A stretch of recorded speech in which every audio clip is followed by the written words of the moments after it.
wangi duduk sumur mane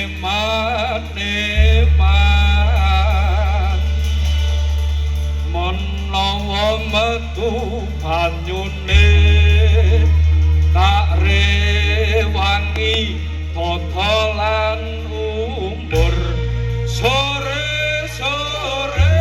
kamone piro tai mono punyang mono ora elo ya elo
memukau sekali Memang sekali pokoknya. menutup acara pada Heeh. malam hari ini dengan sangat-sangat spesial Kak Din. Betul sekali. Dan jangan lupa karena besok sudah kita akan ada lagi Kak Din. Ha-ha.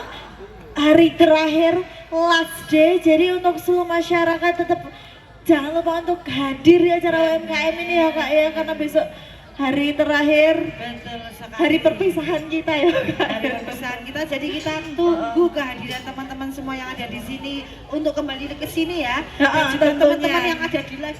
Yang ada di live TikTok jangan lupa untuk selalu stay tune terus ya teman-teman. Benar sekali. Untuk itu langsung saja. Langsung saja kita